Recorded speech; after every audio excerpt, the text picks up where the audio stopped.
All right, awesome. Well, good afternoon, everyone, and good morning if you're in a different time zone. My name is Joseph Abankwa. I'm one of the co-founders of Sankofa Tech. Just want to welcome you all to this wonderful kickoff event for our second cohort of the AIT program. We are so thrilled to have a new cohort of students who are very intelligent, vibrant, and ready to conquer the world of technology. So I'm sure that throughout this entire event, you get to learn about the mentors and also the scholars who will be embarking on this journey as they begin to study college journeys in technology. Without wasting too much time, I want to first start with a quick high-level review of our agenda for today. So we just had a welcome that I just spoke about, and then we spent a few minutes talking about Sankofa Tech, which is a nonprofit behind this initiative, and then talk a bit more about the AIT program and what we are trying to do and our goals and our ways that we're trying to help scholars for you all to succeed in this journey you're about to embark on. And also, we just maybe give the spotlight to each of the scholars to take a minute or two to quickly introduce yourself and just share a bit of fun fact about you so that we can all get to know you on a personal level, because we enjoy reading through your applications and it's so awesome to definitely see your faces here today. And then we have a keynote speaker. We have our brother Perry. At the time comes, we have a formal introduction that we will introduce to him, who talked about his career journey, and also you can also ask some questions that you have, because I think it's very critical that you get to hear from somebody who looks like you and have gone through a very similar experience, and also learn from him as well. In the latter part of our session today, we will have breakout sessions so that each of the scholars will go to a separate breakout room, and also the mentors breakout room. And we just learn more about the program and expectations for you all going forward, and also an open forum for you to ask any questions that you have about the program or anything that you're just confused about at this point. So that's our agenda for today. Hopefully we can stay on time. My goal is that we can definitely end exactly at 4:30. So let's see how things will go, but I'm sure that we definitely end earlier than the 5 p.m. time we have on the calendar block. Awesome. So as I mentioned, I first want to talk about Sankofa Tech, which is a nonprofit that is funding the AIT program. And just want to take a moment and just talk about why we started this nonprofit and the whole goal behind this, right? Because I think it's very critical that we took a step back and look at a high level picture and what we're trying to achieve in the long term. And before we do that, I first want to share a few stats with you all, which was very essential to us studying this program and the problem we're trying to solve. So this concept called the leaky tech pipeline stats. And essentially what this terminology argues for is that throughout the technology pipeline, we are seeing a leakage of Black talent from each process of that journey. We're seeing more of Black people who want to pursue in technology falling off in the pipeline. And this interesting stat they share is that roughly 9% of all computer science majors in college entering their freshman year are Black. So that means that, then if you were to pick 100 students majoring in computer science, only 9 of them are Black. So very staggering stats right there. And even with that 9% number, if you were to follow those students throughout their 4 years, only 10% of those students actually end up graduating. So that means that as you're about to embark on this journey, like the cards are stacked against you, right? That there's an odd that you're not making throughout this entire journey. And even when these folks, 10% actually graduate and go into a tech field, we are still seeing that leakage happen as well, where we are seeing that across most high-tech companies, only 7% of the workforce identifies are being Black or are Black employees. So that means that in the fields that you all will start working in different companies, you're going to realize that you're probably going to be the only Black person in a room or in a team. So definitely a stat that you should definitely get comfortable looking at. And then even if you look at those who decide to pursue entrepreneurship, if you look at the entire stat, like less than 1%, so 0.04% of companies are founded by Black founders. So based on these staggering statistics, we do see that throughout the life journey of the process of education field, we do see less of Black talent in there. And that's the goal that we at Sankofa Tech is trying to focus on. And essentially our mission is to empower and create the next generation of technologists of African descent. So based on these stats that we shared earlier in previous slides, we want to definitely empower you all so that we can create more talent that can help bring these numbers up, and also we can see more Black talents in every industry in the tech field. And we acknowledge that there are a bunch of different nonprofits who are tackling these problems in different sort of realms in the pipeline. So from pre-K to 12, we do see nonprofits like Girls Who Code or Star Code, or, Code 2040, et cetera, who are handling a component of it. And also, if you look at higher education, you don't really find that many programs who are tackling some of these things there. And then if you look at the tech force, we have like DevColor, different employee resource groups are also there to tackle these things. But what Center for Tech wants to really focus on is at this higher education realm, right? Because that's where we do see that most leakage do happen, that you see more Black people, more Black students want to pursue a career in technology, but then once they go to college, they end up either dropping out because of lack of resources or different reasons that it may be. So this is where we are trying to focus on and trying to seal that leakage that we are seeing in the pipeline. And just want to be fully transparent that we are a nonprofit and we are a core team of about 8 people.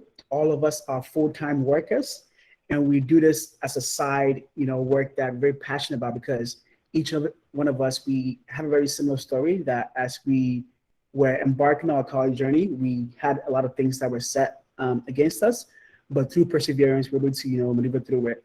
So we look back and be like, okay, how can we go back and help out people in the same predicament that we had when we were in college? So we have a team of us, 8 people. All of us are full-time employees, also full-time workers. And on the left side, I have Petrol, who's our program manager. And we have myself, Joseph Vankwa. I'm one of the co-founders. And we all support this organization in different capacities. So I will not spend too much time on the slide, but I want to quickly flash up that these are the team that you probably engage with throughout your 4 years in college.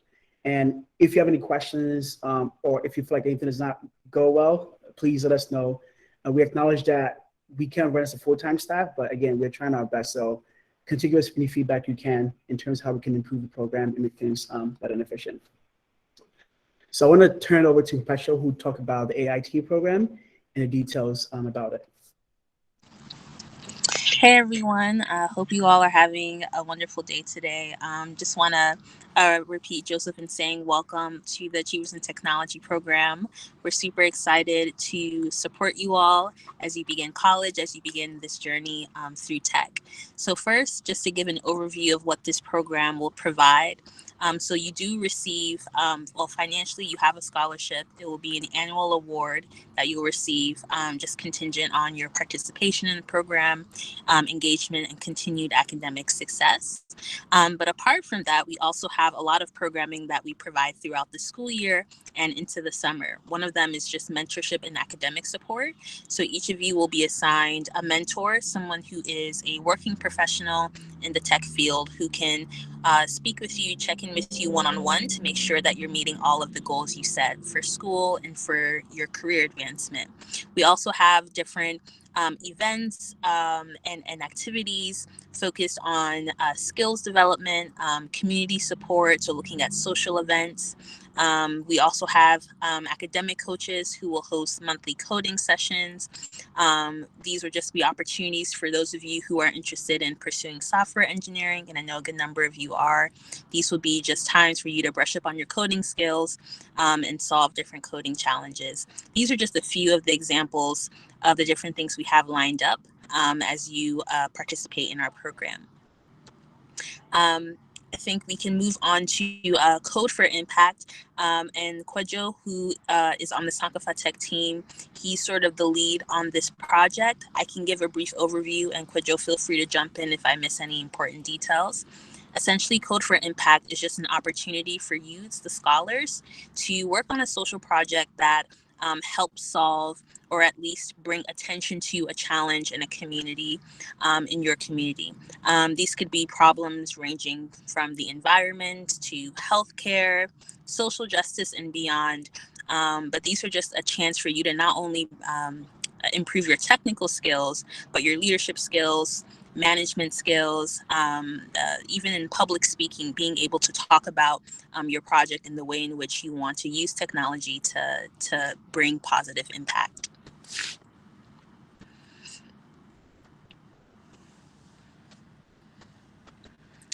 Awesome. So now we can go into our scholars. There are 6 of you.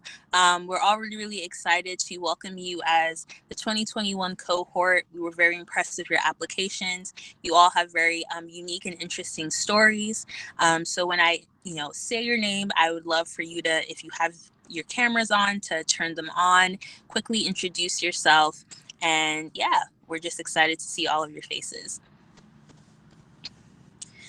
So first up, we have Ifunyanya Okoroma, and I'm so sorry if I mispronounce your name, but Ifunyanya, are you here?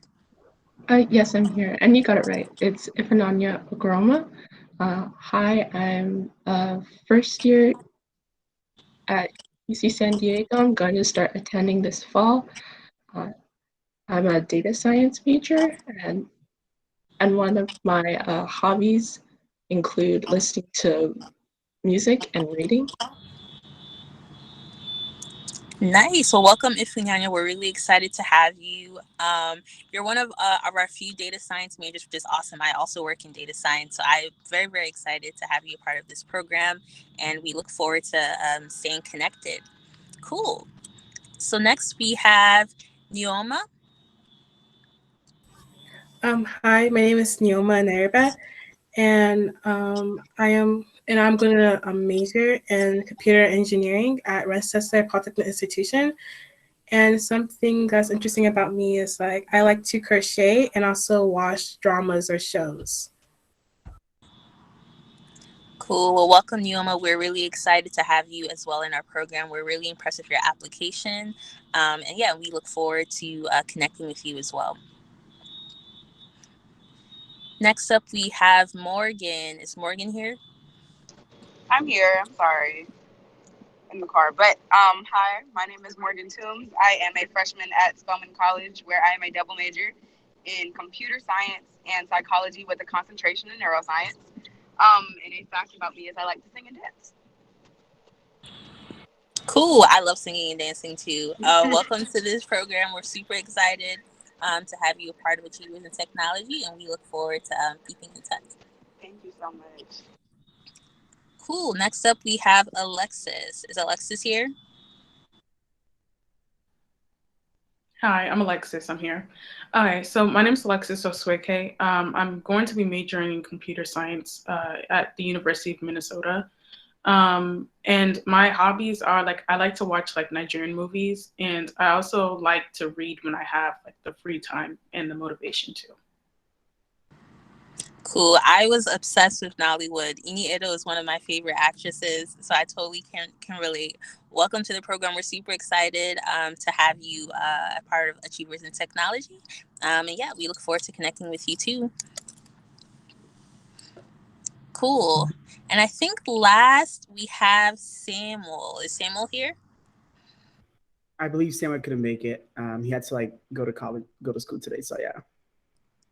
Okay, no worries. I can quickly read his bio. So Samuel will be attending University of Texas at Austin. He is a Nigerian American that has a deep love for technology. Throughout his time in America, he is focused on learning and exploring technology that he was unfamiliar with.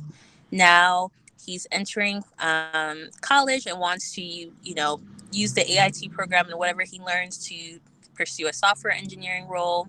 And his goal one day is to start his own tech company. So I think, I'm so sorry. We actually have one more. Please forgive me, Kenyatta. Kenyatta, are you here? I believe can make it as well. Okay, no worries. I'll read Kenyatta's bio quickly. So Kenyatta grew up in Sacramento, California. He's attending Harvey Mudd College as a computer science major. His goal is to blend social justice and computer science to build a voter information program to empower his local community and beyond to change legislation.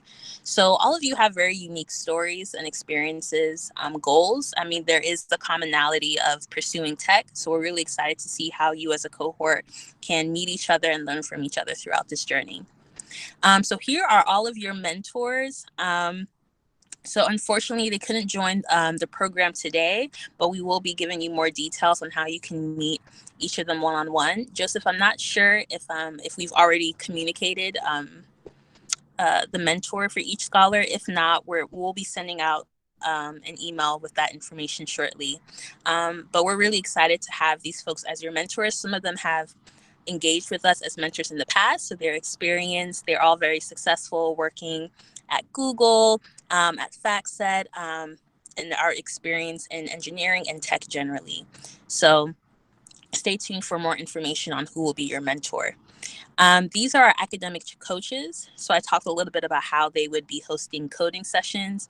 For those of you who are familiar with sites like LeetCode or HackerRank, they're just going to, I guess, help you when it comes to technical interviewing for jobs, for internships, being more confident in your technical skills. So we're really excited to have these folks as your academic coaches. We have Yawo, a software engineer at Microsoft, Ying, a software engineer at Microsoft, and Kofi, a software engineer at Amazon.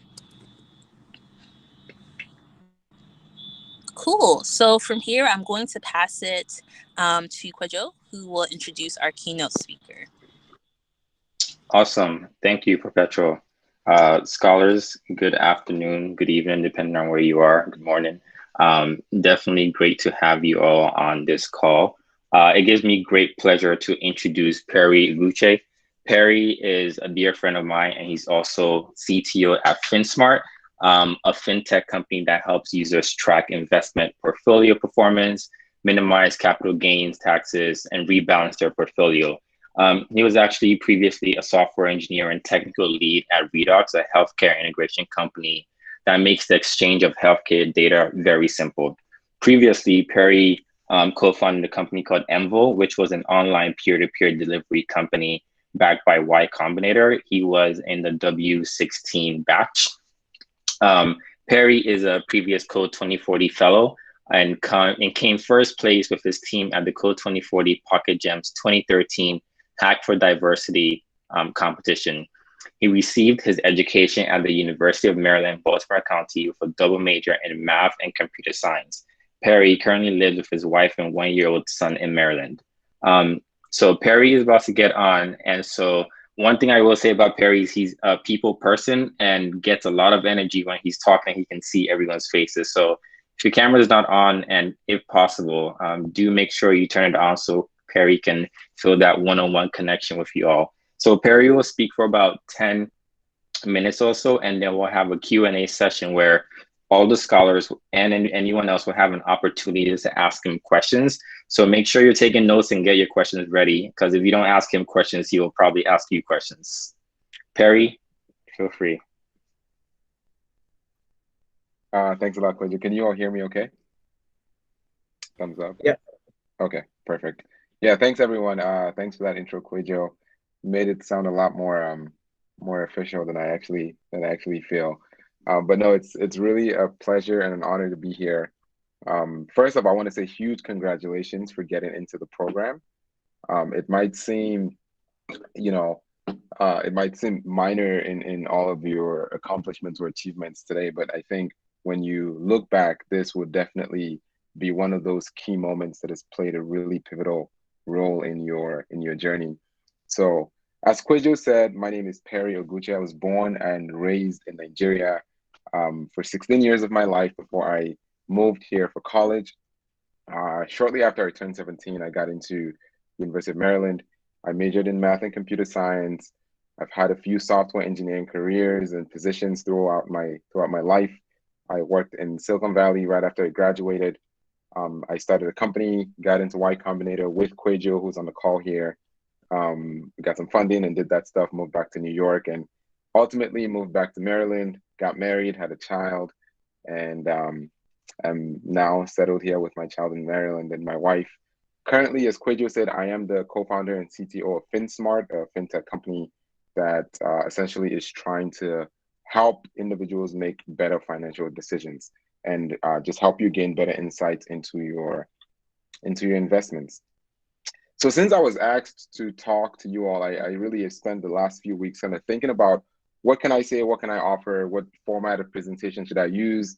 And it was hard. It was hard because I haven't spoken to. I'm gonna assume all of you are teenagers or under 20. I haven't spoken to teenagers in a while, and this was a very very difficult one for me because I really wasn't sure what to offer that you all might find valuable. So what I thought I would do is I thought I would just share some stories with you, stories from my past experience and things that I've encountered that I thought have impacted my life tremendously. And I'm hoping that you will learn at least one or two things from it. Or at the very least, I hope you find my stories entertaining and just at least enjoy them. So uh, to get started, the first story I want to talk about is about mindset, right? I want to tell a story about mindset, and this has to do with a friend that I had in college. When I was a sophomore in college, a few days after the semester started, I remember sitting in my hallway. We had a study room. I sat there, and I think I might have been doing some work or something. I don't even know if classes had started yet, or maybe I was relaxing. And this girl comes into the room, and she was crying. She was just wailing, crying. She walks into the room, and I'm sitting there, very confused. And I asked her, what happened, what's going on. And she goes on to tell me that she's taking Math 106 this semester. And Math 106 in my school was college algebra. And as you can imagine, as soon as she said that, I my confusion even was elevated because I didn't understand why that would make her cry. And then she goes on to say that she knew that there was no way she was going to pass that class, and there was absolutely no way for her to get out of it right now. It was too late to drop the class, so she had to take it because she needed it for her major.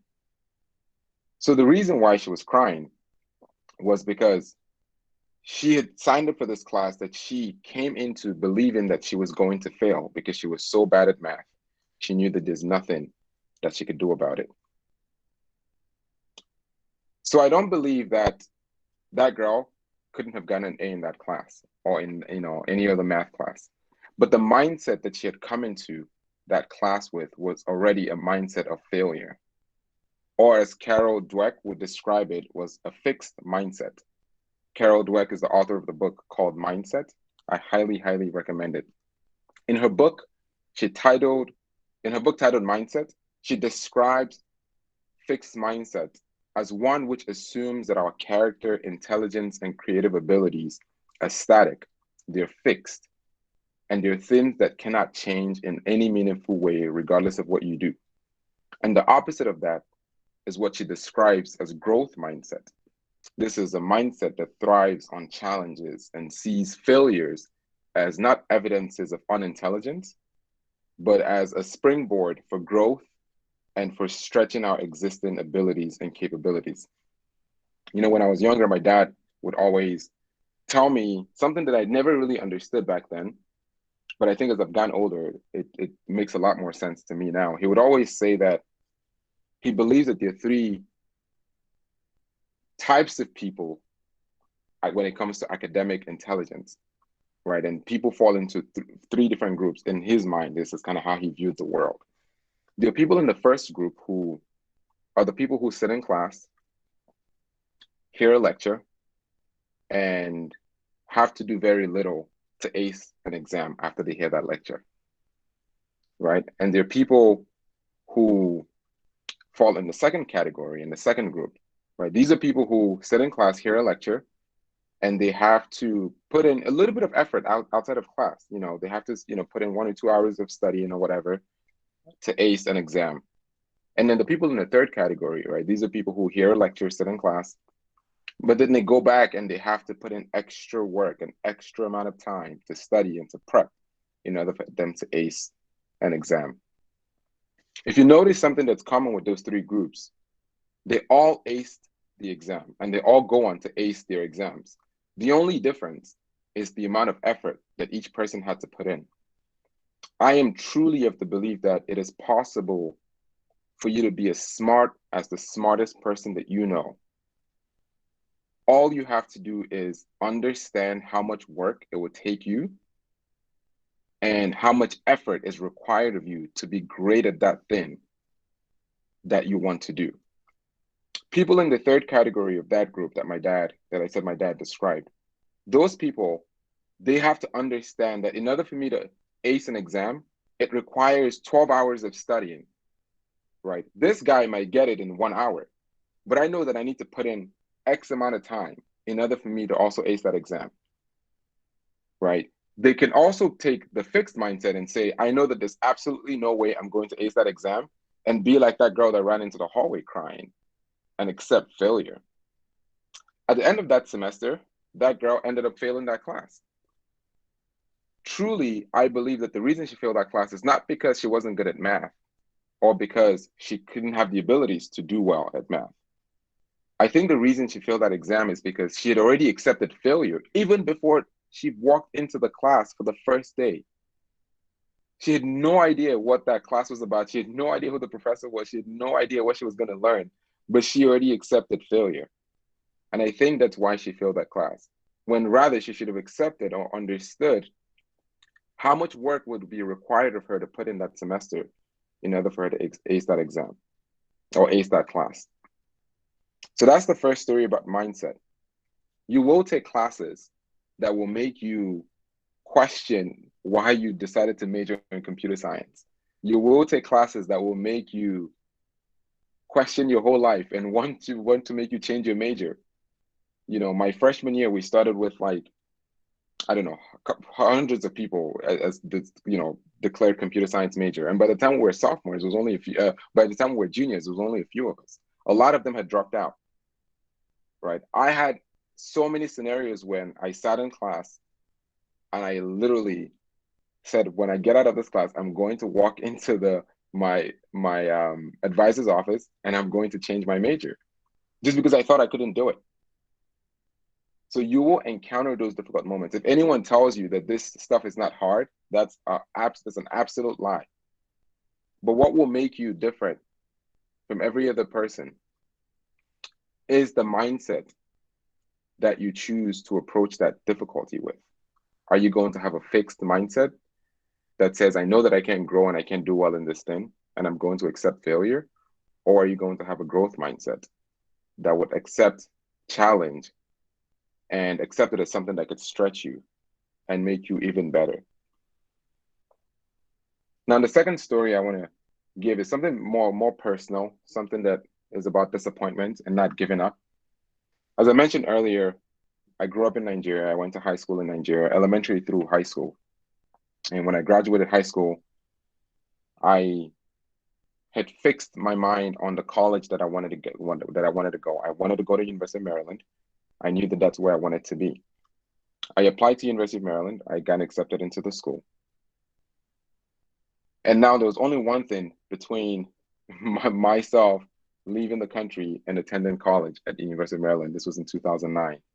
And that thing was for me to get my student visa to leave the country. And if you know anything at all about getting visas outside of the US to come into the country, it's an extremely difficult process. It can be a very, very difficult process, especially for developing countries. So I had done all these things. I graduated college, took my exams, I got into the school. I threw a huge party, a going away party, said goodbye to all my friends. I gave away all my clothes, my phone, everything, because I truly believed that I was done and I was leaving. So on January 9th, 2009, I had my visa interview at the embassy, the United States Embassy in Nigeria, in the capital city. So I go to my interview, I show all my documents. You know, this is the school that I got into, this is my transcript, I had good grades. And, you know, I exchange a few questions. Why did you pick this school? I answered all those questions. And at the end of the interview, the visa interviewer said, I'm sorry, I cannot issue you a visa for no apparent reason, nothing that I did wrong. All my documents were intact. Like I said, I threw a party saying goodbye already to my friends. I'd given away all my clothes. I think I maybe had like just another pair of jeans besides the one that I had on me at the embassy. So as you can imagine, this was a blow. This was a brick to my head and just one of the greatest disappointments I'd faced in my entire life up until then. And I literally sat there crying, walking out of the embassy, not sure what I was going to do next, because I was like, well, I can't go to school now. I'm not sure what is going to happen. How do I face my friends? Do I go ask them for the stuff that I gave them back? You know, do I ask them to return the stuff that I'd given them? I didn't have a cell phone. I had nothing. I remember going home and I just sat in my bed and I literally was in tears for the rest of the evening, not sure what to do. But I made a choice at that point. I made a choice that I wasn't going to give up. I could have settled. Settling for me at that point would have been going to any other colleges or going to any other countries to go to school. But I decided that I would not settle and that I wasn't going to give up. So what did I do? I reapplied. And I had to wait 6 months. So I had to miss the semester, the spring semester. I was supposed to start in January of 2009. I had to defer it to the fall. And I just stayed at home, with nothing to do. I had to get creative with my time, learn how to code and do some other things before school started. And then I went back the second time. And this time it was very seamless process. I got issued the visa. But now I can tell you this story because when I look back, that initial disappointment was one of the best things that happened to me in my entire life. If I could go back, I would not have it any other way. Because when I started college in the fall of 2009, the first day of school, I walked into, they had this big welcome program for freshmen. And there was hundreds of us literally in this giant basketball court, just with different activities going on. And this guy who was like hosting the event said, oh, turn to your right and introduce to yourself to the person next to you, trying to get freshmen to meet each other. And I turned to my right and I see this young lady and I said, hi, my name is Perry and blah, blah, blah. And today that woman is my wife.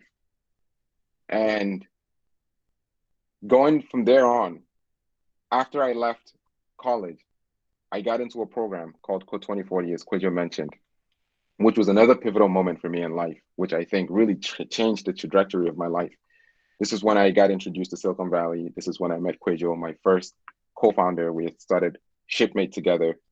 We got into the prestigious Y Combinator that accepts or receives thousands of applications every year, and they accept only a handful of companies. We got funding.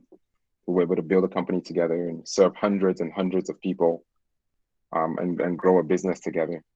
All of this wouldn't have happened if I didn't face that initial disappointment that at the time seemed so grand and I couldn't see beyond it. And I thought this was the end of me, right? But I had to make a choice. And the choices I had were I can either, again, accept defeat and settle for something else, or I can keep pushing for this dream and this passion and this thing that I know that I really want to do. And because I made that, I decided to take that second option. A lot fell into place for me. And when I look back in retrospect, all of those dots connected. All of those dots from disappointment until today, all connected. So for you, it might not be a visa interview. For you, it might be not getting into the company of your dreams. It might be a relationship that disappoints you. It might be anything. But the difference between yourself in this case and everybody else would be your ability to persevere and truly, truly stick to what you believe and what you're passionate about and continue to pursue that dream. A couple of other things I just wanted to mention. I don't have stories, or I don't have time for stories for each of these points, but a few other things that when I look back, lessons that I think, these are things I wish people had told me when I was a freshman in college, is take advantage of opportunities. Many of them will come your way. This AIT program was an opportunity and you took advantage of it. And that's why you're here today listening to me. You're going to have many, many other opportunities coming your way. And you have a choice, either walk away or take advantage of it. Some of them might require you to put in time and effort into whether it's a program or an application for something or whatever it is, right? Take advantage of opportunities, no matter how small.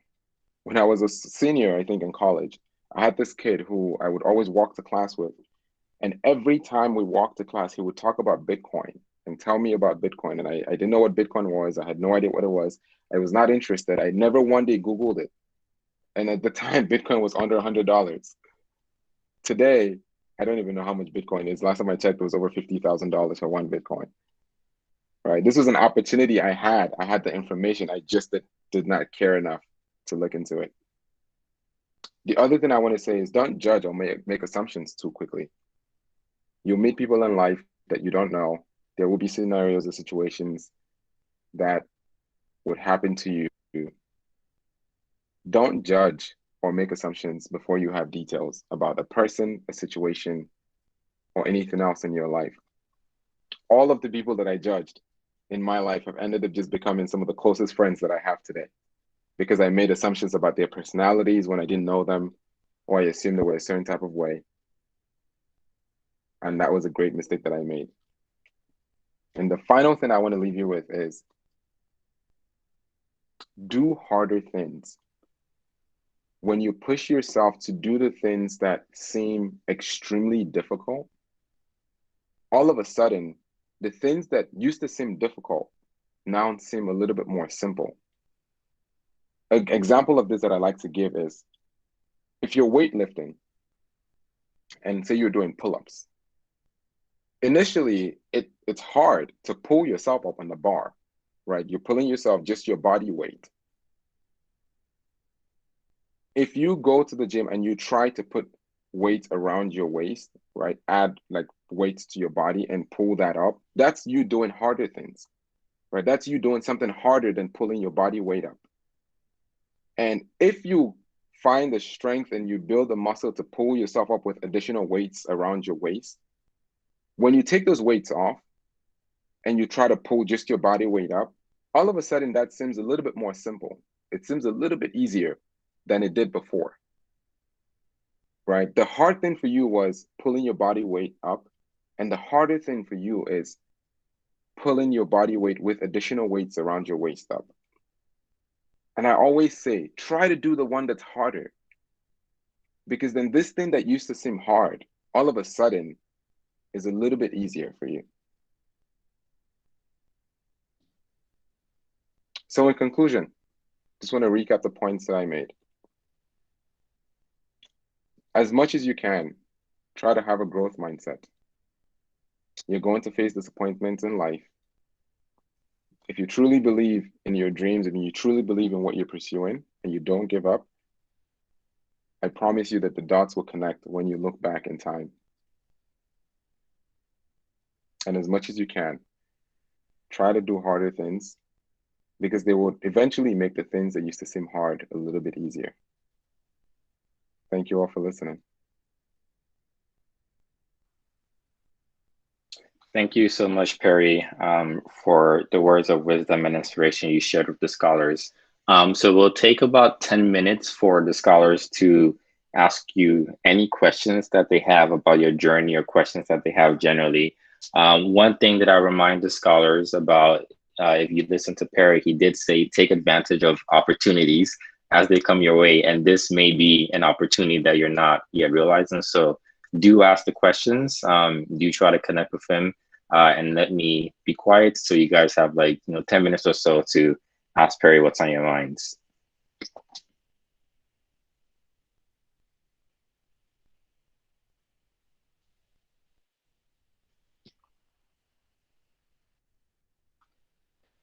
Neoma, feel free to unmute yourself and ask Perry the question.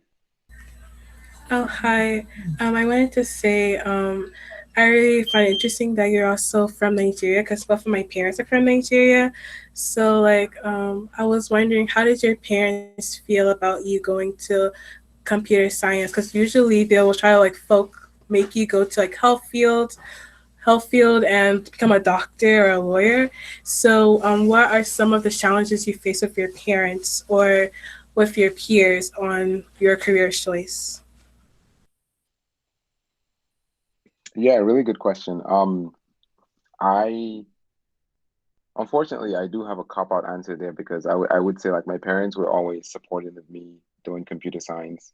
So it wasn't really a battle that I had to fight too hard. I know my dad at some point did want me to go the doctor route, but I was already too scared of blood and needles and things like that, so they just knew it wasn't going to happen. Um, so yeah, I didn't really fight too hard, but I think they could also truly see how passionate I was about computer science. I think just earlier on and the curiosity that I had around the house and with anything software related. So it was very, I think it was pretty obvious, and I was working towards it, right? I was taking extracurricular classes back then, am trying to sign up for, coding programs and boot camps and anything I could find. I was trying to. They saw that I was doing all of that, and I think that that built a good foundation for me for when it was time to declare my major in computer science. Alexis? So, I guess like my question for you is like, how did you deal with the cultural differences? Because, like you were born and raised in Nigeria, and then you come to the United States and you school here. I know it's like quite a bit of a difference, like switching things. And then how did you like fund your education? Yeah, cultural differences. Yeah, it was I had hard moments. I did definitely have hard, I mean, I had a different accent. I talked differently, and um but I think for me, I saw every opportunity as much as I could, right? I saw every opportunity as a learning one, right? Whether it's one of my closest friends today, he we're both in each other's weddings and all of that. He would always, every word that I would pronounce, he would just have to correct me, right? Whether I'm pronouncing a certain word differently from how he thinks it should be pronounced. And for me, rather than getting upset, I would just take those opportunities as learning opportunities. So I think that's how I approached um, a lot of the cultural differences that came my way, and how I funded my education. I was very, very, very fortunate, and still till today, always thankful and grateful that my parents were able to fund my tuition, because I didn't have access to loans or anything like that as an international student. So yeah, my parents had to fund my education. I have one question for you, Perry, before the scholars continue with their questions. Just wanted to talk a little bit about the growth mindset, and I'm wondering if you can help paint a very practical picture for me of what that looks like in this scenario. So suppose, freshman year in college, I think I want to do computer science. I take that initial, comp sci class, and I absolutely bombed it. I take it again the next year, still I bombed it. At that point, I have a decision between like continuing with computer science or I could pause or maybe try a bio class and see if like maybe I'm better suited for biology. When do you know when what you're using is a growth mindset versus like being stubborn versus like maybe you just need to try something different? Like, what are the tools I should be using as a freshman to make good directions? Yeah, that's a really good question. I think the way I would look at that, I mean, I did face that, right? There were, I mean, I vividly remember sitting in one of my final exams for computer science, one of my computer science classes, and I sat there and I was like, man, this stuff is hard. Like, why am I here? I should just go do like information systems or something else and just, take an easier route. But I think I had a very strong conviction that if I was doing anything else other than computer science, I knew that I was just taking the easy way out, right? And I knew that my passions, the things and the dreams that I had in life, all just had to do with me having a background in computer science, right? So I think I would look, I would take a step back and kind of look at the result, like why am I doing what I want to do, right? I mean, computer science now it seems cool, and everybody wants to do computer science, and people want to major in it because it's known to be a very lucrative major, and you can get good paying jobs and high salary, right out of college and things like that. But if that's your motivation, like that will not last, right? That won't last, and it wouldn't get you to persevere, that you're going to burn out and it's going to die, right? What would truly get you to keep pushing is if you're doing this thing because I truly love it. If I didn't make enough money, if computer science did not pay me, as much money as I think it would pay me, right? And if I made no money, like would I still keep pursuing and keep doing computer science? If the answer is yes, then yeah, like you should stick to it. And I think you should find other resources to help you, you know, learn and get better at it. But if the answer to that is no, then I think your motivations lie in the wrong place. Awesome. Thank you for that answer. I think we have time for maybe one more question from the audience, whether it's a scholar, anyone on the AIT team, anyone who has a final question for Perry.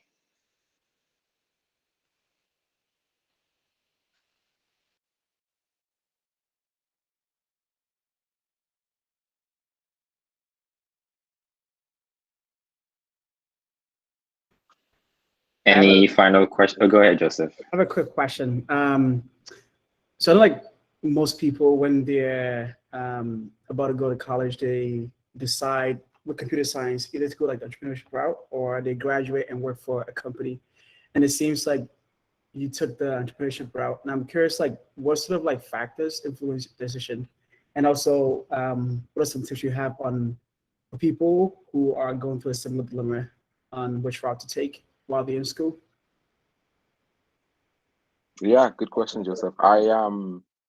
I guess maybe I wasn't super clear. I did do a company after college, but I worked for a little bit initially. So when I graduated, I got a job in San Francisco, and I worked for I think about 8 months or so.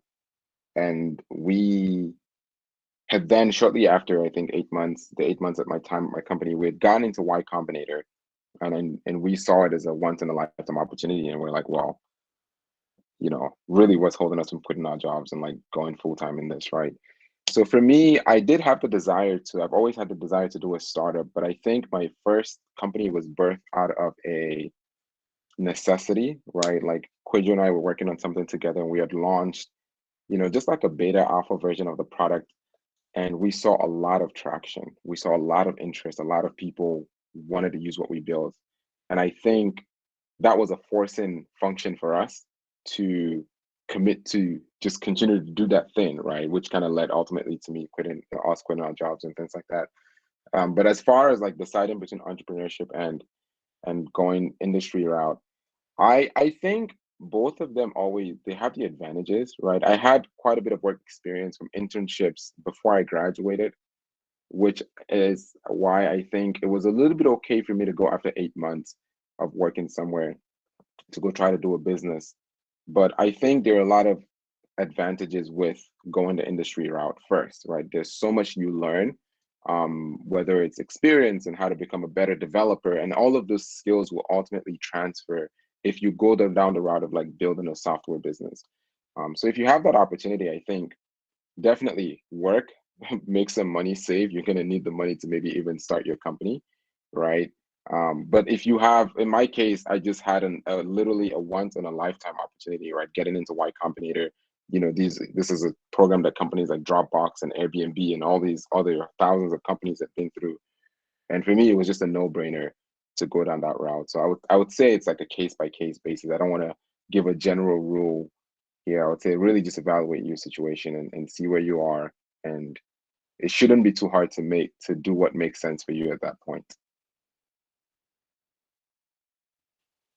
Awesome. Thank you, Perry. On behalf of the AIT team and the scholars, we want to say thank you for spending this Sunday afternoon with us, sharing your stories. I know a lot of the scholars will take the gems, the 5 items that you shared about, having a growth mindset, doing harder things, not making assumptions, taking advantage of opportunities, and not letting disappointments keep you from pursuing your goals. I'm sure all the scholars took notes of those items and will certainly use it as they go through the rest of their college career. So thank you very much, Perry. Yeah. So next up.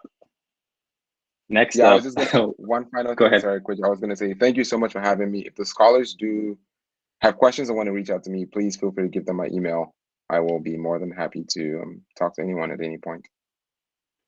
Awesome, thank you. I'm sure at least one scholar will be reaching out in the coming few weeks as they take advantage of opportunities. So next up on the schedule, we're actually gonna head over into our breakout rooms. We have one for the mentors to understand a bit more about like their roles and their responsibilities. And then we have one focused on scholars where they will get more details about the AIT program, how the mentorship relationship is supposed to play out, different aspects of the program. And they'll also hear from a current scholar who has a bunch of tips about navigating first year of college. So I'm going to pause. If you need a quick 1 minute bio break, feel free, as Joseph basically breaks us up into our breakout rooms.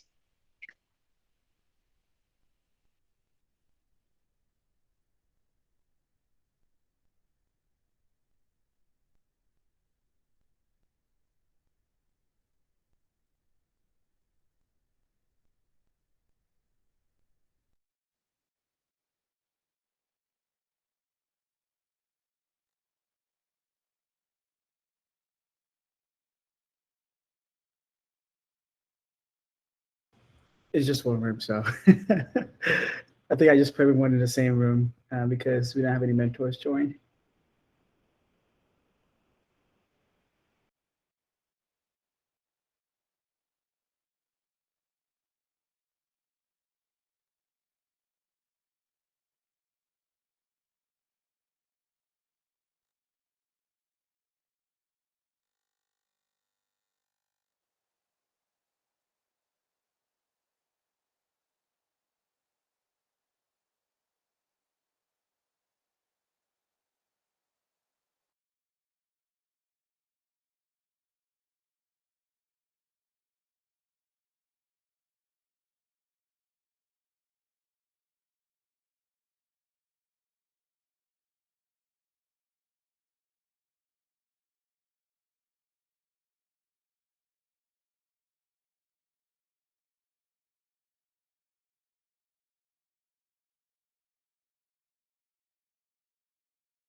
Hello?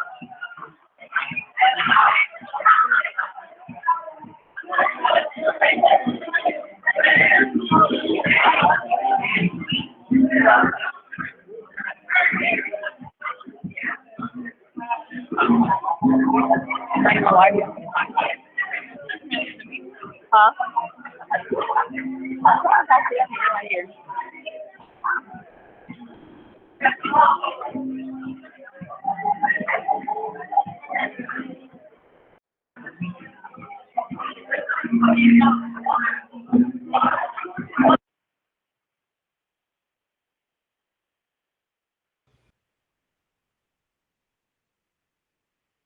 All right. I've started recording, so quick, whenever you're ready, feel free to start.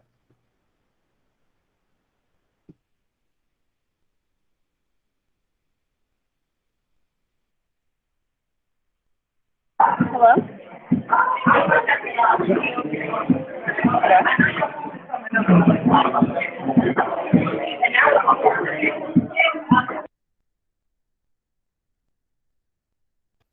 Yeah, I think you can go ahead.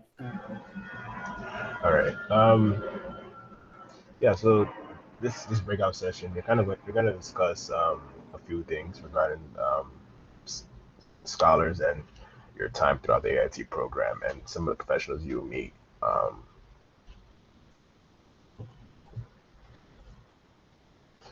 Right. So a big aspect of the AIT program is the mentorship. Um, and the human resources that we allocate to helping the scholar, I guess, navigate the 4 years in college. And it revolves around these three, I guess, core resources. Number one is the academic coach. which we spoke about briefly in the first session. An academic coach essentially provides you academic support, help you with coding sessions, any technical issue that you're encountering. The academic coach is that point person. Number two is the AIT mentor. The AIT mentor is a person that's assigned to you from day one until you finish college, and they are there to just provide you support, emotional support, um, guidance in college, share their experience with you, their wisdom throughout your time in college. And then we have the career coach, which you will encounter later on within your college, which is your college career once you start looking for um, careers in technology.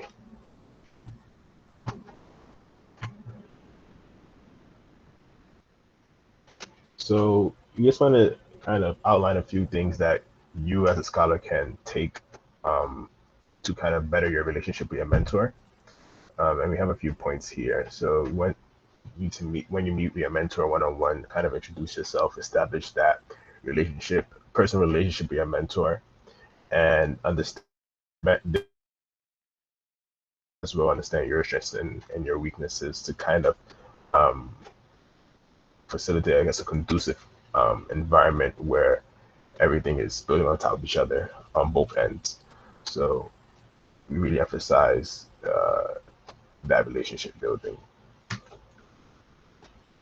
Now, how do you best do that? Now, how can you actually do that? Number one is communication, right? You want to ensure that you are always communicating with your mentors, and that can be you sharing goals with your mentors. Like I said previously, sharing your strengths and your weakness and areas you want to improve on. Take those conversations you are having with your mentor very seriously. At minimum, you should be having at least one conversation. You should be having at least one conversation with your mentor per month.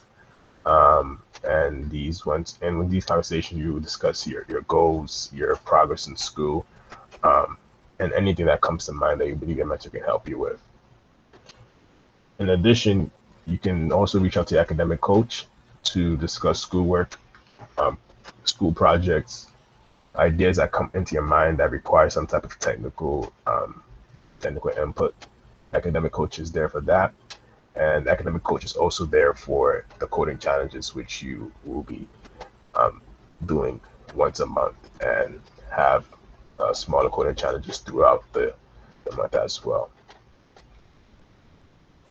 So one thing that we do a lot in terms of communication is use Slack. Slack is a platform similar to Microsoft Teams or GroupMe, where you are able to communicate with other scholars, communicate with academic coaches, your mentors, and with the AIT team. We encourage that you download the application on your phone and stay active on the platform. Any idea that comes to your mind, any question, don't hesitate, just post it there. We will also send out an email post this meeting, latest by Monday, kind of outlining exactly how to navigate Slack and what channels you'd be a part of on Slack. And another major resource that we have outside those three human resource, which is the AIT mentor, the coach, and then the career coach, is the AIT team itself. So we are always here. We are also on the Slack platform as well. So if you have any question that kind of doesn't fit within the predefined roles of what we have set there, then you can reach out to us and we can kind of provide you guidance on your concerns. And these relationships, of course, we want them to be professional and respectful. So just keep that in mind, that the people who you're working with are have experience within the industry and have put a lot of time into their craft and skills. So respect their time, respect them as a human as well. And I think that's a great foundation to, I guess, build their relationship when respect is there. Another thing that is also very important is that we send a lot of surveys and questionnaires out during the school year. So just keep an eye out for that. We also post that on Slack, and sometimes we also send it through email. Earlier in the main session, we spoke about the Code for Impact project and how that project is meant for you to identify challenges within your community and create a technical solution to solve that challenge. We have outlined some guidelines and goals in regards to like how things you should start thinking about. So we want to solve problems that positively impact the community. We allow the AIT scholars to, I guess, demonstrate the skills that they attain in their various courses as they're in school, and teamwork as well, building teamwork with other scholars. So we have outlined like ways you can collaborate with other scholars, and we have also outlined resources that you can receive from the program to pursue your Code for Impact project. And there's more resources there that will be available as you progress through the Code for Impact program.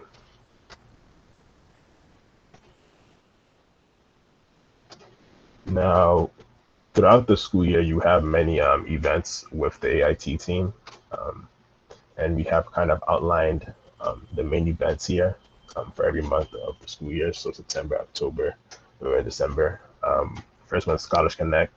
In September, Scholars Connect is just a way for you to connect with the previous, the first batch of AIT scholars who are from 2020. And then we also have a resume workshop outlined. The dates on that will be communicated as that is, the information becomes available to us. We have coding workshops. Coding workshops would be at the end of every single month, so you see that as a common thread throughout all of the months. In October, we have mock interviews, and those would be ways for you to practice technical interviews and what to do in those situations and how to go about certain coding questions. We also have AIT Community Social, which is a social event for you guys to grow that community. And I believe this event will include all of the AIT, the whole AIT family. So the mentors, the coaches, the scholars, and everyone else. In November, we have careers and success, career in CS, sorry. And this will be a panel of professionals, and they'll essentially be giving their experience and wisdom to you guys, so you guys can learn from that. And then December is pretty light. You'll have one program, which is the community social. So that's the calendar for the 2021 academic year. If things change, we will make sure to communicate that with you guys on Slack and email. So one thing that we wanted to do was kind of bring a scholar from the 2020 class, Ndidi. She will share her experience as a first year student who just finished her first year in college. And yeah, so Ndidi, please. Sorry, maybe before you go ahead and start, maybe we should maybe take a second and pause and see if this caused any question. I know it's a lot of information that was thrown at you. It's a bit hard to digest because it's a lot of content. But please just let us know if you have any questions before we move on to the next section.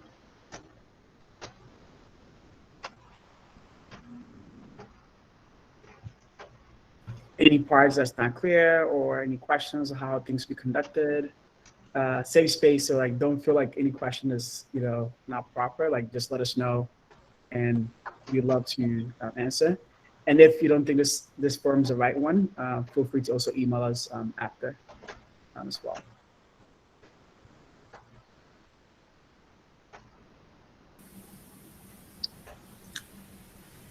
All right, sounds good. Nidhi, got it. All right, cool. Hi, everyone. As previously mentioned, my name is Ndidi, and I was in the 2020 group of the AIT program. Yeah, we'll just move on from the title slide.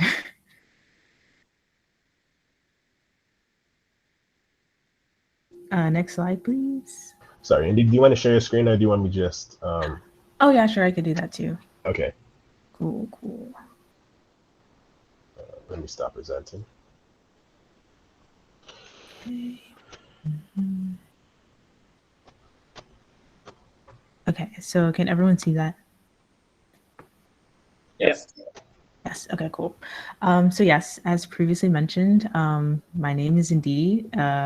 I'm currently a sophomore at Rice University, majoring in computer science. Oh, and I will add my contact information in the chat. But I'm also on the Slack, so you could also just contact me through there. So if you have any questions about anything I'm about to say, feel free to just hit me up or anything about like that. Okay, cool. So yeah, quick disclaimer. I'm gonna give you guys like a couple of like useful pieces of advice that I think would have been helpful for me for my first year of college. But just as a disclaimer before I start, not everything here will be applicable to everyone in this meeting, especially because some people are on campus and some people are online, and some schools have different resources, etc. So like take this advice as it applies to you and your situation, especially because I know these are like crazy times, and yeah, it's impossible for me to know everyone's situation right now. Okay, cool. Well, hopefully these are still helpful to you. Great. All right, so the first thing is you should figure out what you need. Like, what are your required classes? One of the weirdest things that I thought of like about college, there's something that I just had to get used to, was that no one is going to tell you what classes you need to take, and you just have to like find that out for yourself. So you have to be really like much more proactive than you would have had to have been in high school when it comes to picking your classes. And if you aren't taking the right classes, no one's going to say anything until your senior year when they tell you that you don't have enough credits to graduate.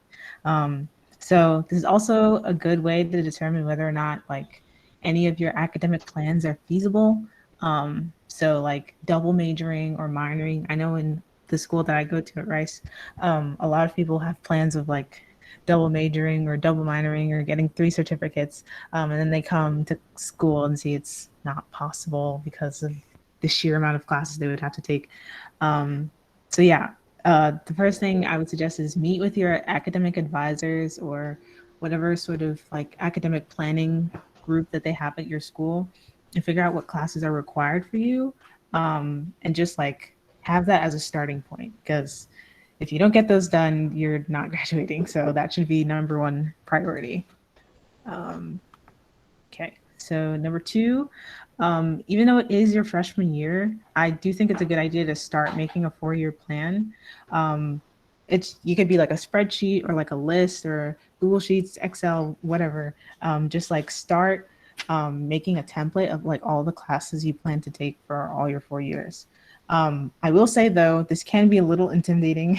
I know it was intimidating for me because I was still iffy about what major I wanted to do. So making a 4-year plan was like, whoa.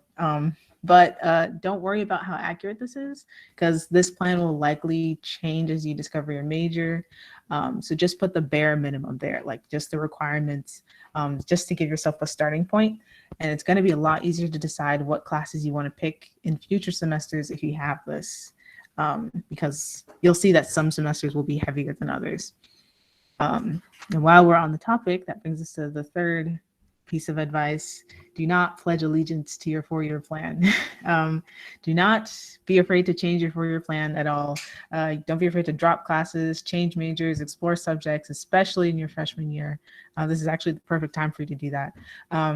So yeah, it's for me, my first year, my first semester, I took some computer science classes, and I also took an English class about poetry writing. And then my second semester, I also took a stand-up comedy class. So just like expand your horizons, because this is literally the best time for you to do that.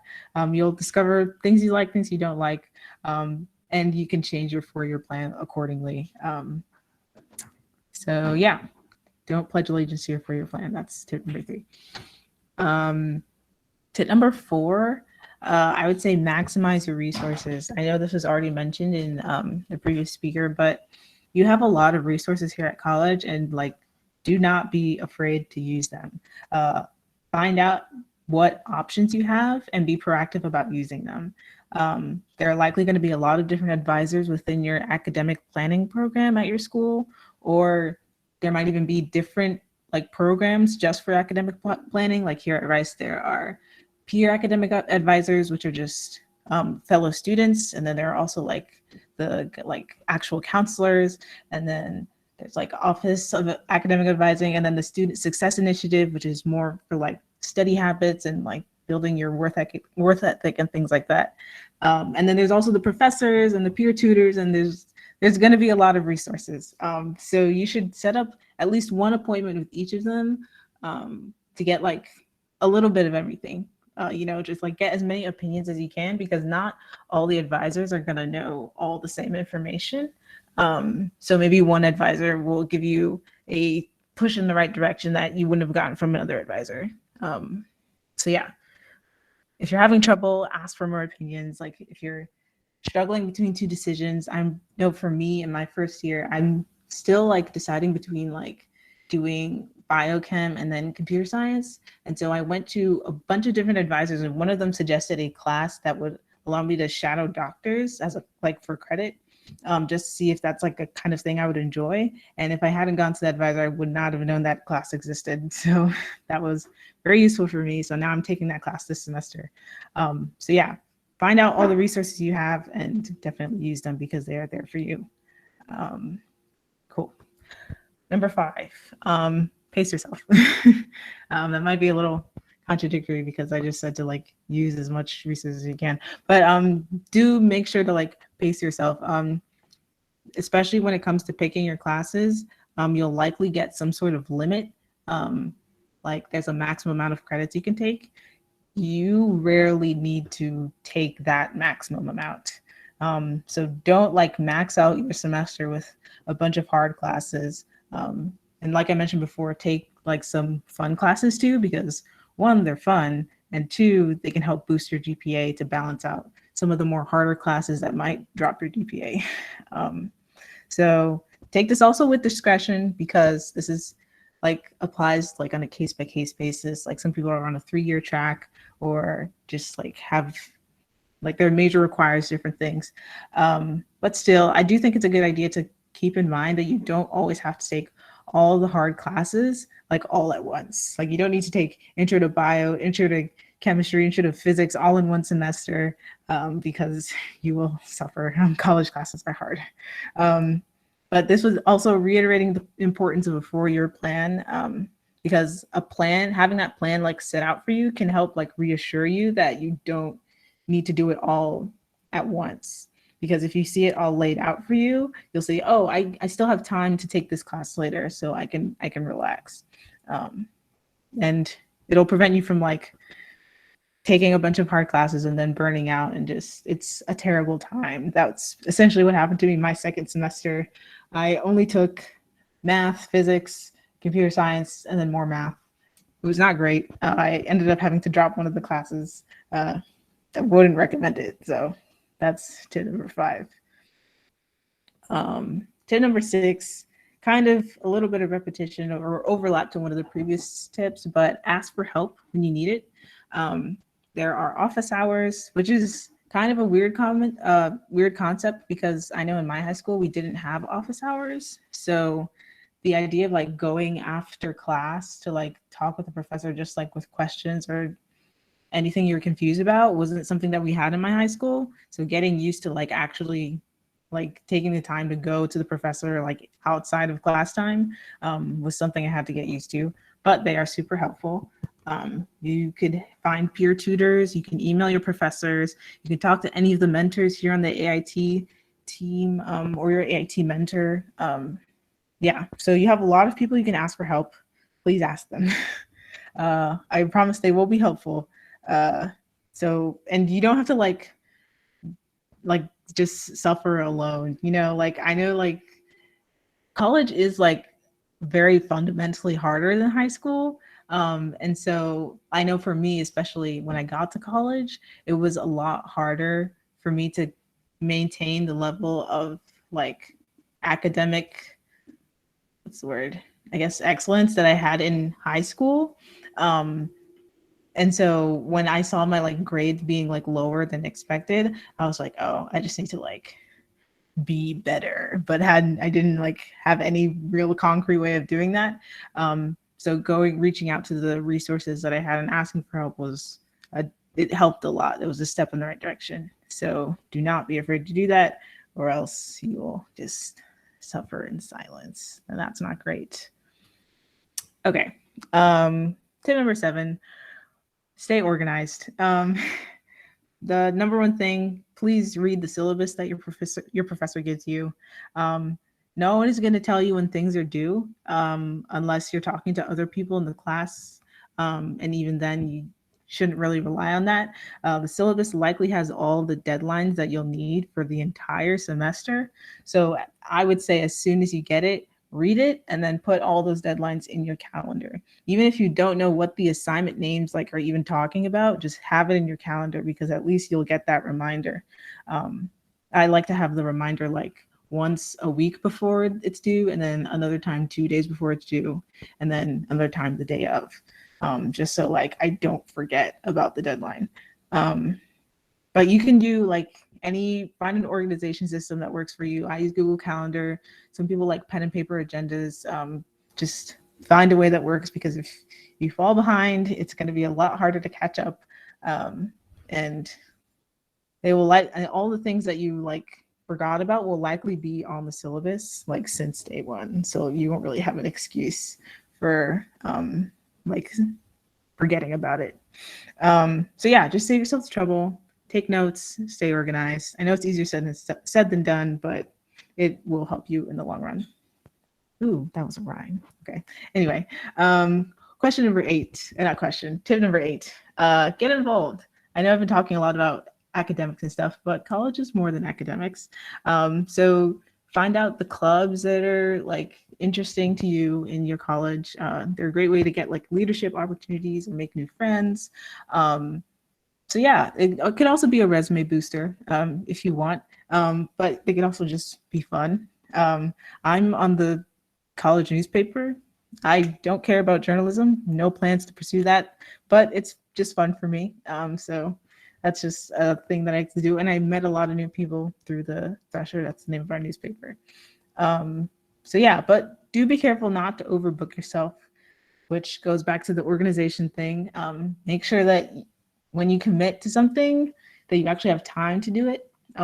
It's much better to quit something because you know you won't have time for it than to try and do it anyway and just burn out or slip on your responsibilities. And you'll end up letting down a lot of other people if you just know your boundaries right off the bat. So yeah. Tip number 9, go to the university run activities.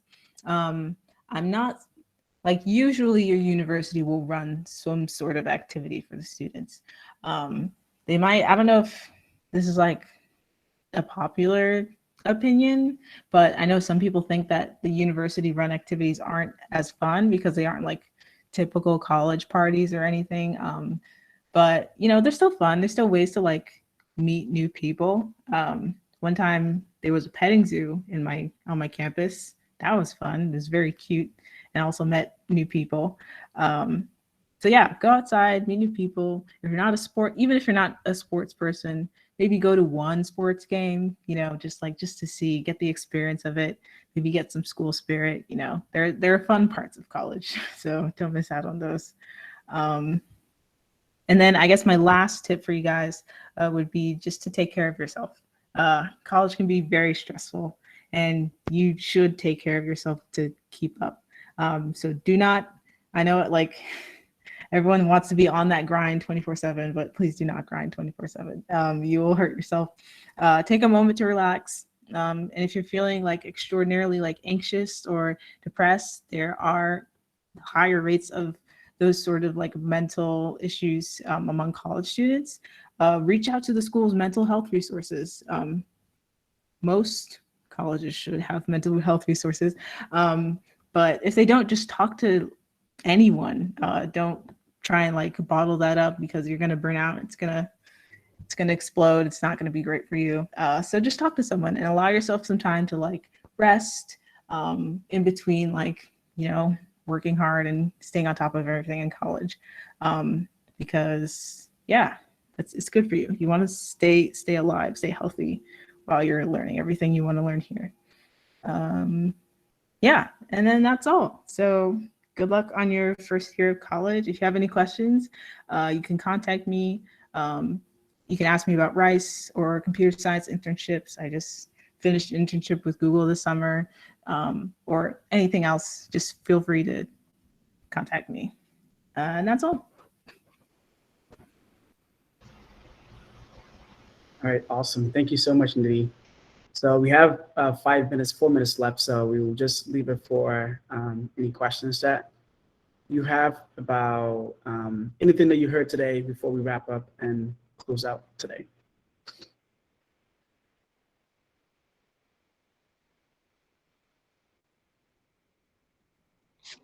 So my question is about Slack. So you said basically like it would be best if we downloaded the app on our phones to stay updated. Okay. Correct. Yes. Yes. So because the program is run virtually, at least for now, given the pandemic and everything, we centralize communications through Slack and also via email sometimes. But the more you can get used to Slack, the better it will be, because we can send like one-off messages here and there. It's a lot more efficient to just communicate. So if you can please download Slack and look at videos on YouTube how to use it, will be really helpful. And also Slack is used at a lot of companies. So I think the more you're familiar with it early in your career, the better you'll be down the road as well. And I believe someone had an end up. Was it Neoma? Yes, I also had a question about Slack. I was wondering if the invitation for Slack was already sent out, or will that be sent on a later date? Right, yeah, so we haven't sent it out yet. We plan on sending it out later tonight or early this week. So be on the lookout for an email with all that information.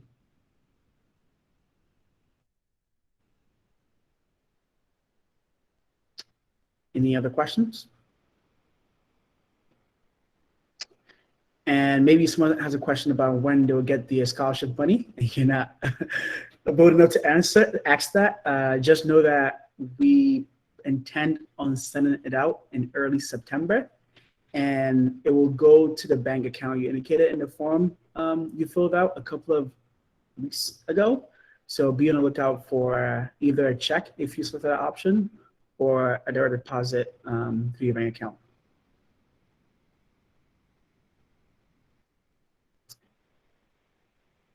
All right, going once. Go ahead, Athena. Yeah, I had a couple questions. The first one about the computer science project. Is that a project done like once a year, or? Yeah, great question. So for the Code for Impact project, we are spreading across your 4 years in college. So for each year in college, you have certain milestones you must hit. So for example, like in the first year is more of like ideation and research, for you to think through about, what idea you like to work on, etc. And then from there, you either form a team with another AIT scholar, or if you choose to work with someone outside of the team, you can do that, or work with someone, work independently. That's also an option as well. So we'll send more like details out on the milestones we have for you every year. But the plan right now is to complete that by year 4 in college. Oh, thanks. So you'll let us know about like when you want us to hit that milestone for the first year, like, or when we should start preparing, like start coming up with ideas. Right. So we'll send comms out that lays out for like the year 1. We chunk it by semester. That here for your first semester, make sure you focus on X, Y, and Z. For semester 2, year 1, focus on these 3 things. So we have a high level roadmap for you, but I also want to emphasize that because I'm sure college teaches you not to like get more comfortable with hand holding. We also want to empower you to be like a lot more self-sufficient for you to do your research. But at a high level, we provide you like high level objectives, but we expect that most of like the research and the groundwork has to come from you, so we can actually empower you to do most of the heavy lifting, and we did support you accordingly. Okay. Was there like a second question you had, Infinita? Oh yeah, it was for Ndidi specifically. Just like how is it like balancing both AIT program and like school work during like the academic year? Yeah, so I would say it's not that difficult. Oh, for me. Oh, I guess it depends on the like how well you are with like time management, but I personally think like the load for AIT isn't like overbearing. Like everything is like really paced out, or like not paced, spaced. It's paced well and like sort of spaced out. So it's not like you're ever like overloaded with a bunch of work all at once that needs to be done like by the end of the week or anything. Like even for like the coding workshops that we do once a month, you get like ample like time before that to like work on them and like figure them out. And then once you like once the meeting happens, it's like very like chill. Like we go over our answers, but like they're also like very like respective of the fact that you like we're all college students. So like if you're not always able to attend every single event, it's like not that big of a deal. So yeah, I would say the workload balance is like very very nice. It's not terrible. Yeah, and just to add to that, like I think of like our task as not like merely task, but think of developmental plans, right? Because whatever we do put together is to help you out, and we're not there to like make sure you do X, Y, and so you can get anything in return. Our goal is to help you succeed. So I think we are reasonable enough that if you have a lot of workload and you do communicate to us in advance, we're definitely going to like understand and definitely work with you, right? But I do want to emphasize that because again, most of us are full-time employees, and also some are going to school. I think it's critical that you communicate to us ahead of time, right? And we have most of our events on a Sunday afternoon, so I do think that's a way that going forward, since you know like the calendar of events already, just like clear out your calendar for those times and allocate to it. And you could definitely communicate to us in advance. We can definitely work with you and help you whatever you're dealing with. But yeah.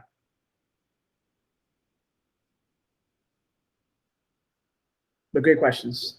Anything else? Going once, going twice. Oh, All right. quick All one. right. So for the project again, I know it's going to be over the span of the 4 years.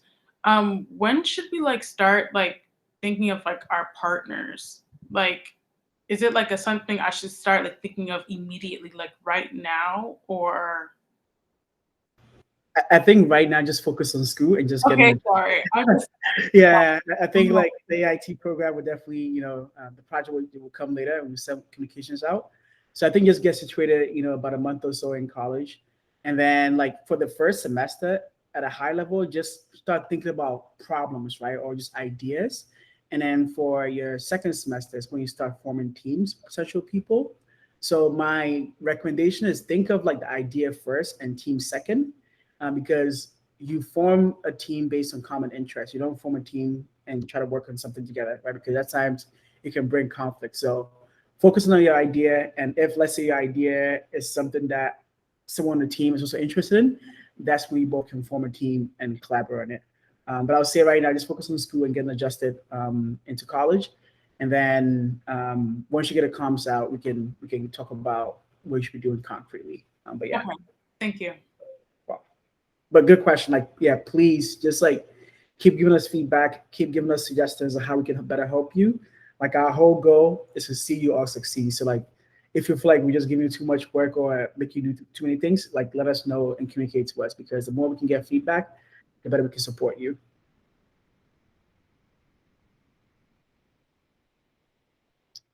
All right. Any other questions, comments, thoughts? All right. So if there are any questions, I want to say thank you so much, because I know 2 hours is brutal sitting on a computer. So really appreciate all your patience. And also, Didi, really thank you so much for taking time out with your busy day just to come talk to us. So really appreciate it. And thanks everyone on our team as well for your presence and your contributions.